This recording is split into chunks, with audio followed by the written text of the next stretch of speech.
ఇక్కడ టీబీజీ కేసుకు సంబంధించిన ఒక వార్తను కనుక మనం గమనించినట్లయితే నిన్నటి రోజున పుట్టా మధుకర్ మరి బీఆర్ఎస్ కు టీబీజీ కేసుకు సంబంధం లేదు అని చెప్పి ప్రకటించిన అంశం మీద వీళ్ళు ఇక్కడ మళ్ళీ ప్రెస్ మీట్ నిర్వహించిండు టీబీజీ కేసు నాయకులు.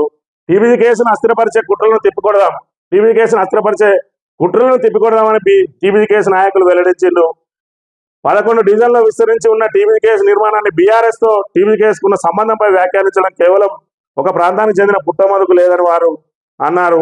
ఏదైతే టీబీజీ కేసు నిర్మాణం కోసం ప్రయత్నిస్తున్న సందర్భంలో యూనియన్లో రాజకీయ జోక్యాన్ని నిలువరించేందుకు గతంలో రాష్ట్ర స్టీరింగ్ కమిటీ తీర్మానం చేసుకున్నదని, ఆ తర్వాత యూనియన్ ఎన్నికల్లో అధ్యక్ష కార్యదర్శులుగా మిర్యాల రాజిరెడ్డి, కాపు కృష్ణను ఎన్నుకున్న తర్వాత మాజీ మంత్రి కొప్పులీశ్వర్ మార్గనిర్దేశంలో బీఆర్ఎస్ వర్కింగ్ ప్రెసిడెంట్ కేటీఆర్ ను టీబీజీ కేసు ప్రతినిధి బృందం కలిసిందని చెప్పి చెప్తా ఉన్నారు.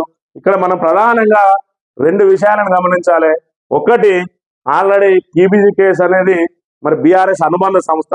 ఆ బీఆర్ఎస్ అనుబంధ సంస్థ సింగరేణి ఎన్నికల్లో పాల్గొనవద్దని చెప్పడంతో కేసీఆర్ అధినేత ఎవరైతే ఉన్నారో బీఆర్ఎస్ అధినేత సింగరేణి ఎన్నికల్లో పాల్గొనలేదంతో 3 నాయకులు కూడా కెంగర్ల మల్లయ్య కానీ, వెంకట్రావు కానీ, అదేవిధంగా మిర్యాల రాజిరెడ్డి గారు తమ పదవులకు రాజీనామా చేసిండు.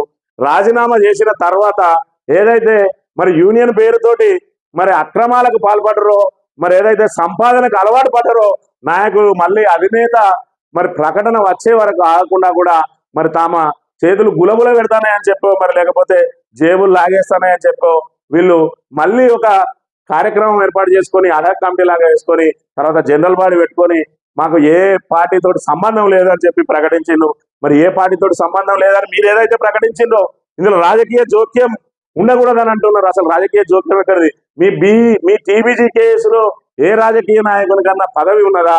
చిన్న పిట్ సెక్రటరీ కాంచి మొదలు పెడితే పైన ఉన్న ఏదైతే అధ్యక్షుని వరకు కూడా ఎవరైనా రాజకీయ నాయకులు ఉన్నారా? మీద రాజకీయ జోక్యం ఉండద్దు అని అంటే మీరే కదా ఏదైతే కల్వకుంట్ల కవిత గారిని మరి తీసుకొచ్చి ఏదైతే గౌరవాధ్యక్షురాలుగా పెట్టుకున్నారు, మీరే పెట్టుకున్నారు. మరి మీ పదవులలో ఎక్కడ కూడా రాజకీయ నాయకులు లేరు. మీరు చేసిన ఏదైతే సభ్యత్వాల కోసం కుక్కలు కొట్లాడినట్టు కొట్లాడినో మీ కుక్కల కొట్లాడతోటి ఏదైతే కేసీఆర్ గారు సభ్యత్వానికి సంబంధించి అసలు రుసుమే వసూలు చేయొద్దని చెప్పి పెట్టిన పరిస్థితి. అది కేవలం మీరు పైసల కోసం కొట్లాడతానని దాన్ని పెట్టుకొని మీరు ఏదైతే యూనియన్ అధికార యూనియన్ గా ఉన్నదో దాన్ని ఇప్పుడు మీరు ఏం చేసిండ్రు? దాన్ని ఏదైతే మెడికల్ అన్ఫిట్లు ఉన్నాయో ఆ మెడికల్ అన్ఫిట్ల పేరుతోటి వసూళ్లకు పాల్పడరు. అదే విధంగా మీరు టీబీజీ కేసు అని పేరు చెప్పుకుంటూ బీఆర్ఎస్ అనుబంధ సంస్థ అని పేరు చెప్పుకుంటూ ఇక్కడ ఓట్లకు వచ్చే వరకు మాత్రం ఇక్కడ ఎమ్మెల్యేలకు కానీ అదేవిధంగా ఎంపీటీసీలకు కానీ మీరు ఓట్లు వేయని పరిస్థితి. ఈ రకంగా చూసుకుంటే సెంటినరీ కాలనీలో RG3 డివిజన్ సంబంధించి అత్యధిక సభ్యత్వం ఉన్నది మీకు. ఇక్కడ మొత్తం కార్మికుల ఓట్లే. ఆ కార్మికుల ఓట్లకు సంబంధించి 3 ఎంపీటీసీలు ఉంటాయి ఆ పరిధిలో. ఆ 3 ఎంపీటీసీ పరిధిలో టీబీజీ కేసు సభ్యత్వం ఉన్న కార్మికులు అధిక సంఖ్యలో ఉన్నా కూడా ఆ 3 ఎంపీటీసీలు కూడా ఓడిపోయినాయి. ఆ ఓటమికి ఎవరిది కారణం అనే విషయాన్ని మీరు ఇక్కడ ఖచ్చితంగా చెప్పాలి, క్షమాపణ చెప్పాలి. ఇక్కడ బీఆర్ఎస్ పార్టీకి మేము తప్పు చేసినాం, మరి ఆ విషయంలో మేము కాంగ్రెస్ కి అమ్ముడు పోవడం మూలంగానే మాకు ఇక్కడ మరి మేము 3ని ఓడగొట్టామని చెప్పాలి. మేము 2019లోనే చెప్పినాం మీరు ఈ విధంగా టీఆర్ఎస్ వ్యతిరేక విధానాలకు పాల్పడతా ఉన్నారని ఆ రోజే చెప్పినాం. ఆ రోజే 3 ఏదైతే ఎంపీటీసీలు ఓడిపోయినాయి అవి. ఆ తర్వాత 2023లో కూడా మీరు చేసిన పని అదే. ఇక్కడ ఉన్న నాగేలి సాంబ ఆయనకు అన్ని విషయాలు తెలుసు. మరి ఈయన స్థానికంగా సెంటినరీ కాలనీ వాసుడే. ఈయనకు విషయం అంతా తెలుసు. ఈ 3 ఓడమిక కారణం ఎవరైందో వాళ్ళు ఇక్కడ ఖచ్చితంగా వచ్చి క్షమాపణ చెప్పాలి. అసలు విషయం ఏంటంటే టీబీజీ కేసుకు సంబంధించి ఎవరైతే అక్కడ కోరకండి చెందరున్నారో రామగుండం నియోజకవర్గ ఇన్ఛార్జ్, అదేవిధంగా ఇక్కడ పుట్టా మధుకర్ ఉన్నారో వీళ్ళిద్దరు కూడా బీసీ బిడ్డలు. మరి ఇక్కడ రాజిరెడ్డి అనే ఈ బీసీ నాయకత్వంలో పనిచేయడానికి ఇష్టం లేదు కాబట్టి ఎన్నికలు వచ్చిన ప్రతిసారి కూడా ఆయనకు కాంగ్రెస్ కు అమ్ముడు పోవడం అలవాటుగా మారింది. దాంతో మరి ఇక్కడ పూర్తి స్థాయిలో కోల్బెల్ట్ కు సంబంధించిన ఎమ్మెల్యేలు అందరూ కూడా ఓటర్ పాలైన దానికి ప్రధాన కారణం టీబీజీ కేసు అని చెప్పి ఇక్కడ కేసీఆర్ గారు అక్కడ పోటీకి దూరంగా ఉంచిను.